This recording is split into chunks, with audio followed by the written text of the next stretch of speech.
ముఖ్యమంత్రి గారు మాట్లాడే ముందు సార్ రెండు విషయాలు చెప్పాలనుకున్నాను సార్. గతంలో ఉమ్మడి రాష్ట్రంలో మీరు ముఖ్యమంత్రిగా ఉన్నప్పుడు నేను అటవీ శాఖ మంత్రిగా పనిచేసిన సంగతి మీకు గుర్తుంది.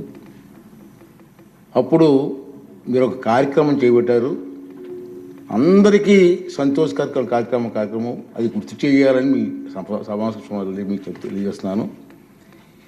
ఆ రోజుల్లో మీరు గ్రీన్ కార్ప్స్ అని చెప్పి ఒక కార్యక్రమం పెట్టారు సార్.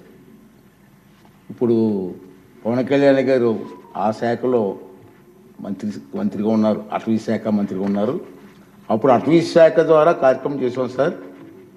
అప్పుడు ఉమ్మడి రాష్ట్రంలో సార్ ఉప ముఖ్యమంత్రి గారు 5 లక్షల మంది పిల్లలని సార్ తయారు చేశారు. హై స్కూల్స్ నుంచి జూనియర్ కాలేజ్ నుంచి. విద్యాశాఖ మంత్రి గారు కూడా ఇక్కడ ఉన్నారు సార్, మీరు కూడా వినాలి సార్.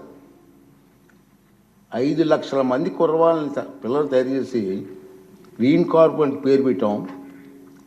సారు ఆఫీసులో కూర్చొని ఒక పిలిపిస్తే 5 లక్షల మంది ఒకే రోజు 5 లక్షల మొక్కలు ప్లాంటేషన్ చేసేస్తారు. అటువంటి కార్యక్రమం అనకూడదు, నోరు జరుగుతుంది నాకు. ఈ ప్రభుత్వం వచ్చిన తర్వాత కనుమరుగైపోయింది సార్. మళ్ళీ ఒకసారి విద్యాశాఖ మంత్రి గారు మీరు ముఖ్యమంత్రి గారు ఆలోచన చేసి ఆ కార్యక్రమం పెట్టండి సార్.